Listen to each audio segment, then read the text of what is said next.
Welcome to Content with Character, the weekly podcast that'll give you the momentum you need to create content with more ease, clarity, and laughter. I'm your host, content copywriter Emily Aborn, and I'm all about unconventional marketing approaches. I believe in your big ideas, and I'm excited to help you share them in a way that's distinctly you. Most businesses are generating at least some form of content, hence the name of this podcast, Content with Character.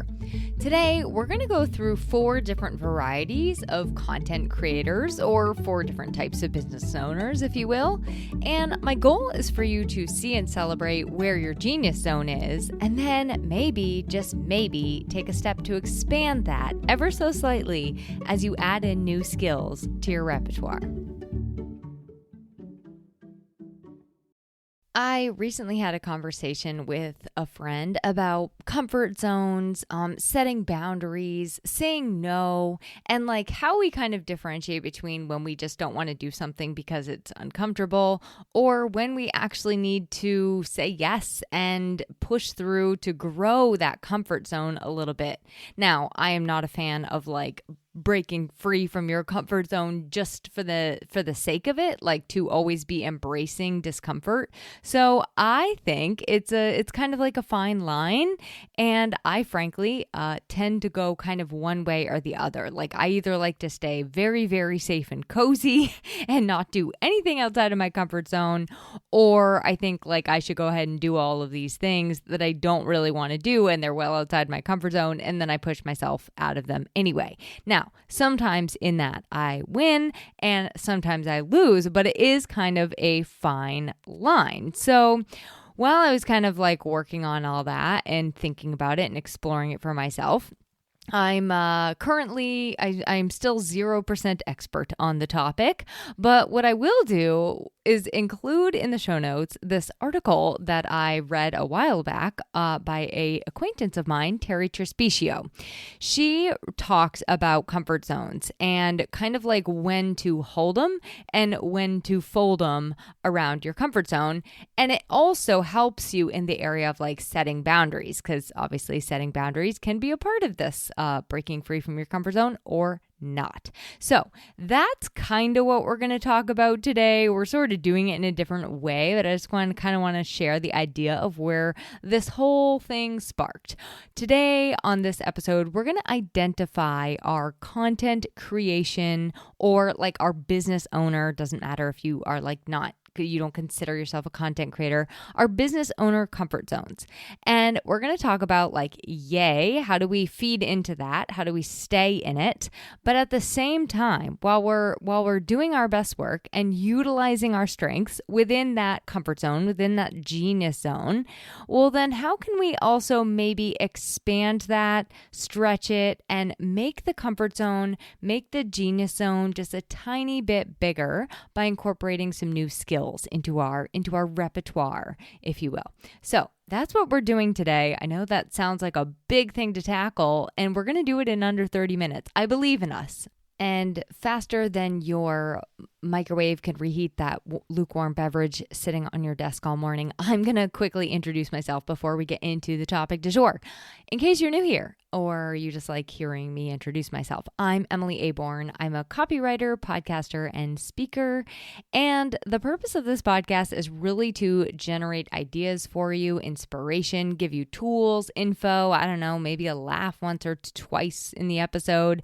But the real heart of the podcast, the real crux of the message is that I want you to keep showing up as you. I want you to keep taking action in your business and being a-okay, being the different little flower that you are.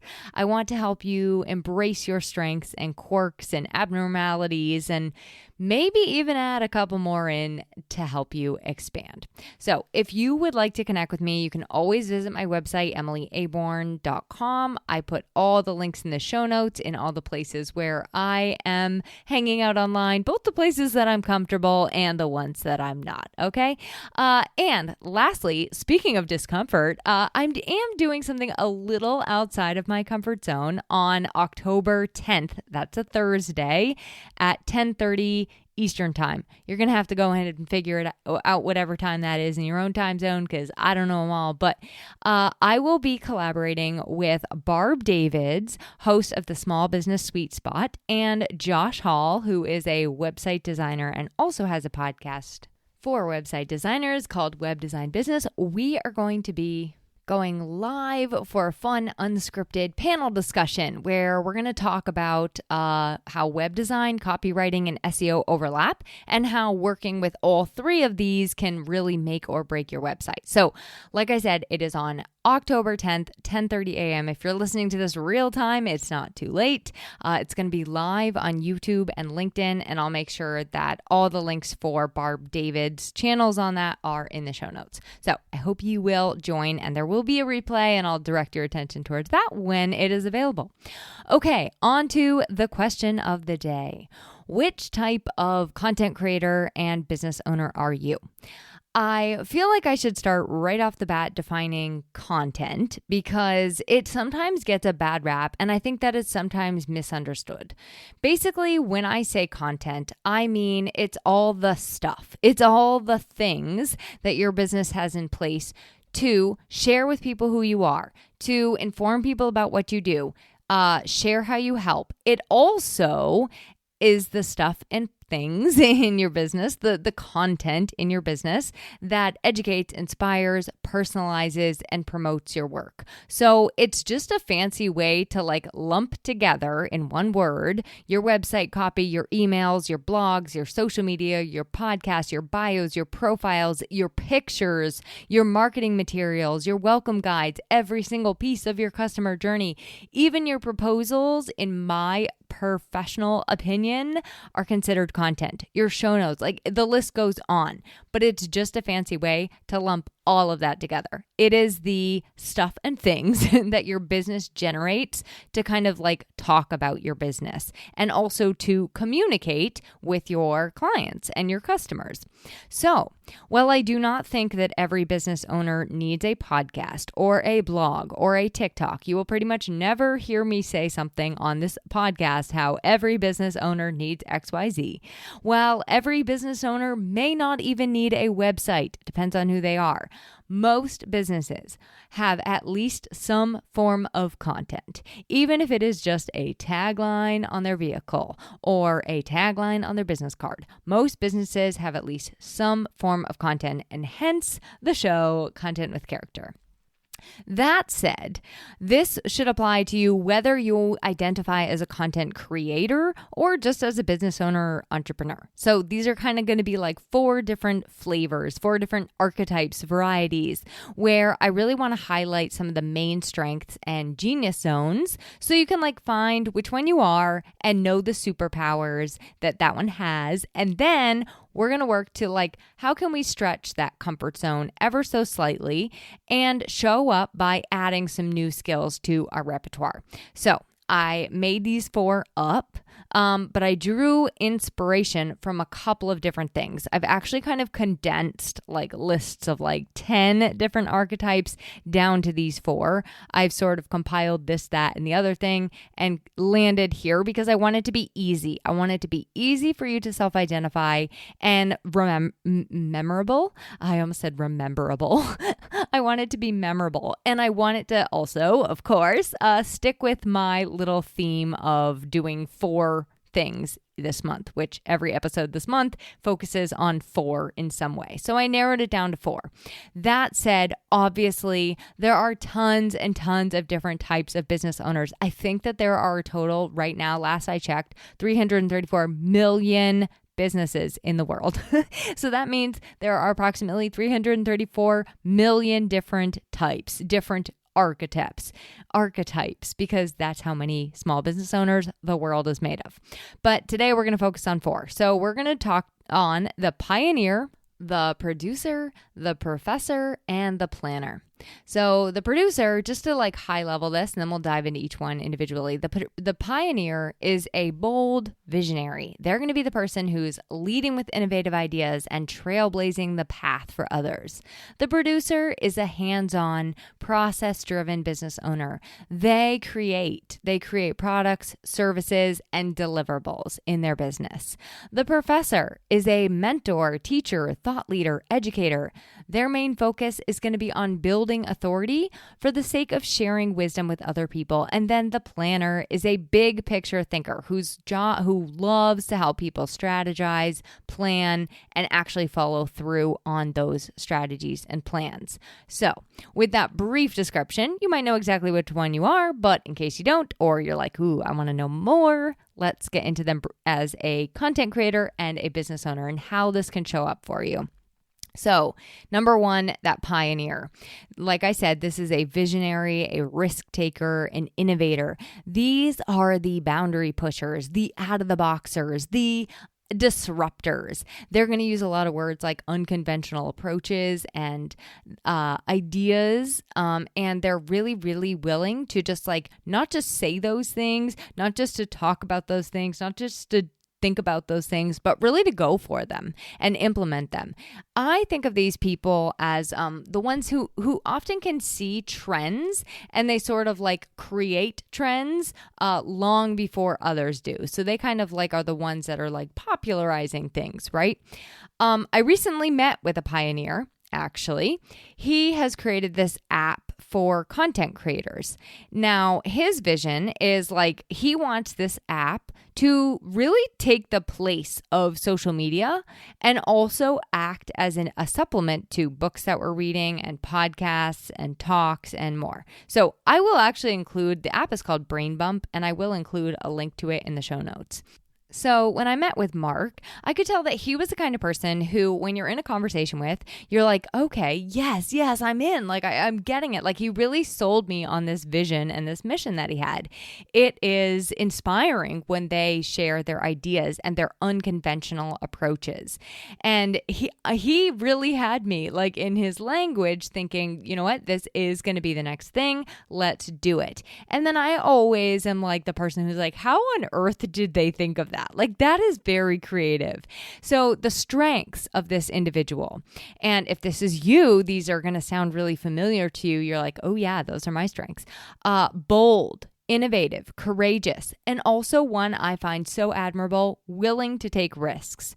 So in your content and marketing, however, where you have to be careful is that this can sometimes look like, because when you are a risky, bold, courageous, innovative individual, sometimes those things fall through, right? Or you're kind of doing that in a lot of different things. So it can look sometimes like jumping from thing to thing to thing. And if you're not careful, if you don't have other people helping with the focus and the execution, things can fall through. So these are folks who really love working on these high level, high energy ideas and projects, but the detail of that follow through is typically, I'm not saying all, but it's usually not very exciting.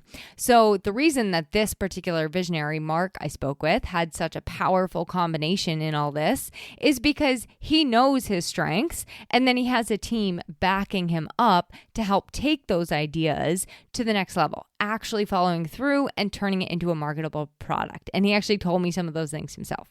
So are you, my friend, are you, dear listener, a pioneer? Do you, if you are not a pioneer, do you tend to work with or attract pioneers in your business? Because that's something to think about too. If you tend to work with or attract a lot of pioneers in your business, how would that maybe influence the type of content that you're creating, the type of support that you're going to need to be offering them if they're bringing you into their business for help? And what kind of, asking yourself, like, what kind of support are those kind of folks going to need from you? That's something to think about. All right, number 2, the producer. Number 2 is the creator or the producer. Now, sometimes I get like a blip of a visionary idea or like, ooh, that was an innovative thought. But usually this is my genius zone. I am usually focused on being a creator. I am all about how can I bring it into action. And I do love bringing my own ideas into action, but they're not entirely innovative. Okay, let's not kid ourselves. What I really love doing is getting to the truth of what my clients' ideas are, what my clients' voice is, what their mission is. And I love bringing to life their message, their vision, their goals through creative copy. But largely, I'm doing this through tangible, actionable products and deliverables. Like I am actually creating or producing the thing. So other ways to kind of think about this as a business owner or as a content creator, this is going to be also your craftsperson or your maker or your builder, the service providers. Is another way to think about it. So this tends to be a very process-oriented person, and they love creating exceptional outcomes. They love to take ideas and visions and big pictures and turn them into exceptional, hands-on, tangible, usually with a high attention to detail. But creativity is kind of the name of the game. So they want you to give them a little bit of creative license in this.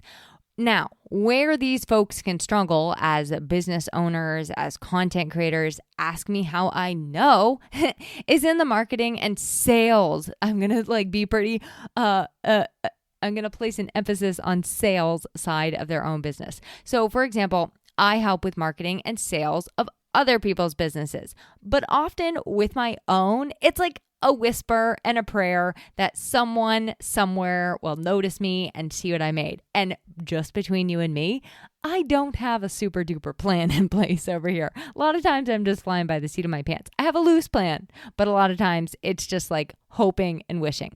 Creators can also get caught up in perfectionism around their own marketing or in their own business or waiting to show up to deliver the thing. And they can also get frustrated with the actual business side of things. I see a lot of these. I work with a lot of these fellow creators, these producers in consult sessions. And so I watch this a lot. Sometimes I just want to shout it from the rooftops. It's not enough for us to make the thing. You also have to tell people you made the thing. You need to tell them why you made the thing, how to get the thing, why they need the thing. So if you are a creator, if you are a producer, these are things for you to think about. Now, if you're not, let me ask you this. Do you tend to work with or attract primarily producers in your business? Maybe you're a coach or course creator or a strategist and you are seeing yourself working with a lot of producers. You can think about what type of content they need from you. What do they really need? What kind of support do they need from you? And why would they be bringing you in to help their business? Why does what you do matter to them? So that's something for you to think about on the content creation side. Okay, number 3 is the professor, the teacher, the mentor, the guide, the educator. These are knowledge-driven people who love sharing their expertise and information. And if this is you, you are probably known as quote unquote the go-to person in your industry. You're the one that people say, oh, Laurel has a solution for that. Christy knows all about that. You have this authority, a depth of knowledge, and a real ability, a knack to just really gain people's trust because they know that you're going to be able to guide them to where they need to be. If you are a coach or a therapist or a consultant or a mentor, this is likely you. Now, when I'm in my consulting seat, this is or my podcasting seat, or when I'm doing a workshop, this is also me. So I do some of this. But a lot of what I consult on, I also love to take the thing and produce the thing. So that's something, if you find yourself falling into 2 categories, think about okay, when you've dipped your toe into another one, where do you really find your genius zone? And mine is really on actually creating the thing that we talked about. So you can blend all these together, and you probably will. And you probably are going to have one that is your super duper comfort zone. So more on that towards the end. Okay, thinking about what the professor might struggle with. They know everything, right? So like, why would they struggle? No, just kidding. A couple things that they might be challenged by is knowing how to market what they know. So it's kind of like sometimes they can bump up against, well, I have all of this guidance, I have all of this knowledge, these tools, these insights. How do I sell this to people? How do I let them know this is what they need? And secondly, sometimes this person is just going to have to figure out different ways to strategize how they're going to scale their business, depending, of course, on the style of their business and what their goals are in their business model. But that is a challenge that they might also come up against. And then I also think that sometimes they just struggle with marketing because they often focus all of their marketing on teaching, guiding, sharing. They want to give like lessons, tips, tools, and not kind of seeing some of those other areas in their marketing that could use a little help. So, are you a professor? If not, do you tend to work with mostly professors? Are you able to see where maybe you can speak to some of these struggles and challenges that they might be having and maybe even create something that would help to support them? If you are like a course creator, again, or a coach, like how could you see yourself working with a professor? And if you are a professor, do you see yourself getting stuck in any of those challenges at all? Or maybe there's another one entirely. I think that's something to think about. Because you got a lot going on in your brain and a lot of potential to share. And we all can find ourselves getting stuck in our genius zones, right? Sometimes they can be like our superpower is our Achilles heel. Okay, lastly, we've got the planner. For the sake of being alliterative, I'm calling this one a planner. I wanted to go with all the P's, but this is really like a strategist, organizer, streamliner. This is the brilliant mind that sees a chaotic mess and is like, boom, presto, spreadsheet. They can tell you how to get to where you want to go. But more than just big picture, it's a step-by-step guide, okay? You count sheep to fall asleep. These people, they could tell you the exact step-by-step strategy to help you get a good night's sleep. They're a master of seeing the big picture and boiling it down to the smallest details of execution and knowing exactly what goes in where to make it all cohesive and work together. They're very good at future, like forecasting and future insights and planning and overcoming challenges that had not even happened yet. Struggles of the strategist or planner include, well, probably you could guess this, but getting stuck in planning or strategy of their own without taking any action.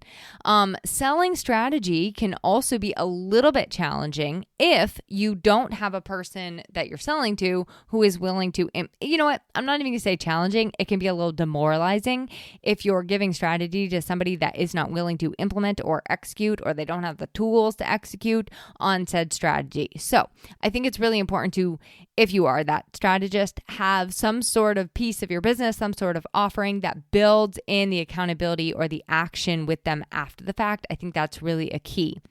Also, that's a great opportunity to bring in collaborators, right? Those creators, those producers, bring them in there so that they can implement on the strategy that you're coming up with. So if you're a planner, do you see yourself getting stuck ever in planning and strategizing of your own? And if you're not a planner, maybe you work with a lot of planners who you watch getting stuck in planning. You might see how they need to have you step in and offer a path forward. As a producer, I work with a lot of planners. So it's up to me to really say, I'm going to take this off your plate. I'm going to reassure them knowing that, we're going to take some risks and it's going to be okay. We're going to be okay on the other side. Hopefully going through all of those is going to help you also see that one is not better than the other. We need all four. And in fact, I think a lot of businesses actually kind of need a blend of all four. That said, your business modus operandi, your favorite way to operate, your sweet spot, if you will, you're probably going to find yourself in one of these. How you feel most in your genius zone, what gets you most lit up and excited. And then you may also have one that you really shy away from, really don't enjoy. I kind of showed my cards at the beginning, and you could probably tell that I'm very much not considering myself a pioneer. But I do like to bring in pioneers in other ways in my business. So it's kind of thinking about how can you bring those other people or pieces into your business. And that can also help you to have the tools you need to implement or ideate or educate, right? So this you probably are going to have one main one and then like one sort of secondary one where you do feel comfortable. Like I said, I love educating and teaching and guiding people, and I am kind of part professor, but I'm a like huge part producer, and implementation is always going to be the main piece of my business. And like really what lights me up is to kind of just like go dark and work on somebody's thing behind the scenes. That's like my super duper comfort zone, with the professor being sort of like my side comfort zone. Okay.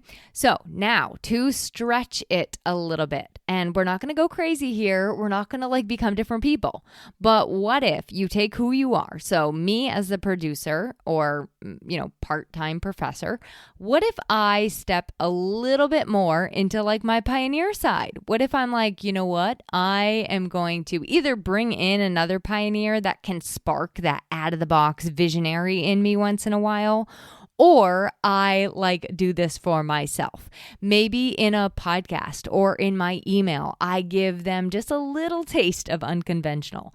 Or if you are a pioneer, how can you bring in a little bit of that producer side in some way of your business? Maybe it means bringing somebody in from the outside, or maybe you try your hand at like a little bit of creative implementation, right? A little bit of producing. As a professor, what if you try implementing a little bit of that pioneer into what you're teaching people? So really giving people like a little bit of a taste of your unconventional, your out of the box thinking, stepping outside that comfort zone of what you have researched or what you know, and maybe sharing a little bit about what you feel.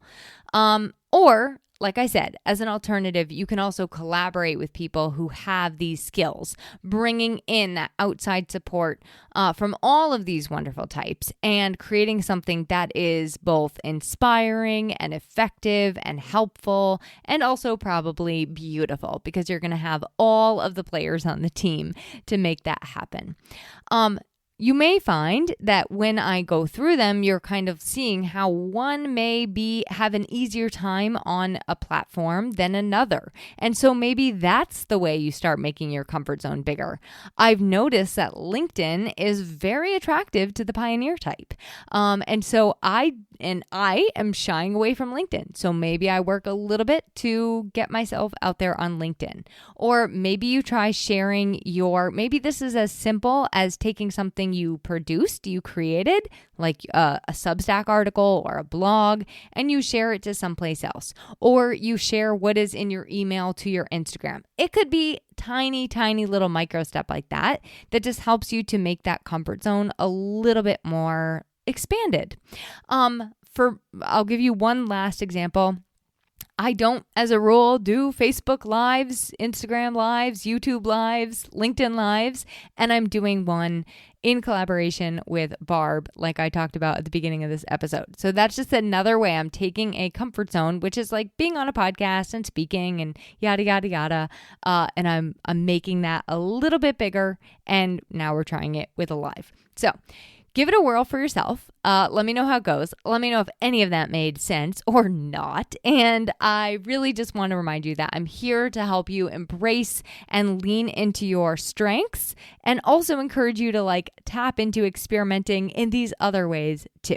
So on that note, I'll let you go. We did it. We accomplished it in under 30 minutes. And next week, we are going to explore Gretchen Rubin's 4 tendencies, which I'm crazy about. I love Gretchen Rubin's 4 tendencies. And we're going to talk about how you can use those when you are planning your marketing. It's going to go hand in hand with this week, and I will chat with you then. Thanks for listening to this week's episode of Content with Character. If you loved the episode, please make sure to subscribe to the podcast, rate, review, and share it with someone else you know it could help. For more content and visibility tips, visit my blog at emilyaborn.com and be sure to connect with me on Instagram at emilyaborn. I'd love to hear how this inspired you to take action.